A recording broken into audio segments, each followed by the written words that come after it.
Hi guys! So, bumili ako sa Colorette nung bago nilang labas. Titignan natin ngayon kung maganda yung kakalabasan niya sa atin. So, meron siyang claim na pag nilagay mo yung ito sa lips mo, magiging juicier siya after 1 to 2 minutes. Tapos, ayan. Tignan natin. Okay, sobrang secured ng packaging niya. Ang nakalagay dito is beauty in all ways. Tapos, ganito yung packaging niya. Jelly Kiss in the shade of Sizzle. So, soft watermelon yung nakalagay sa kanya. Open lang natin, then we'll try to put some on our lips.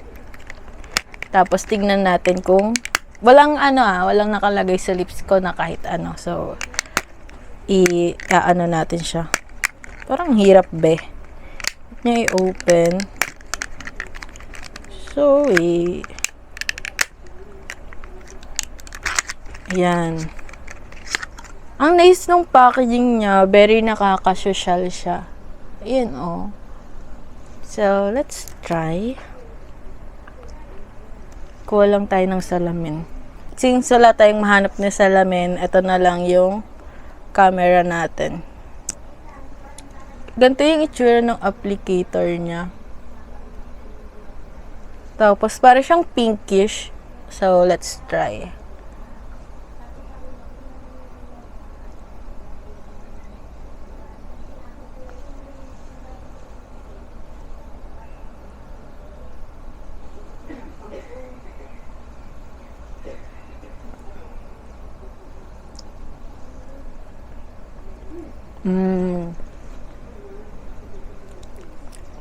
Amoy siyang fruity. Tapos, ganyan siya. I-zoom natin para mas makita niyo. Ganyan siya, guys. So, mag-aano lang tayo ng 1 to 2 minutes. Tapos, i-zoom ulit natin. Titignan natin kung mas glossier siya. Tignan. So, wait na lang tayo. Guys, naka 1 minute na tayo. Tapos, ganito yung itsura niya ng 1 minute na. I-zoom ulit natin. Nakita nyo, mas glossier siya kumpara sa kanina. So,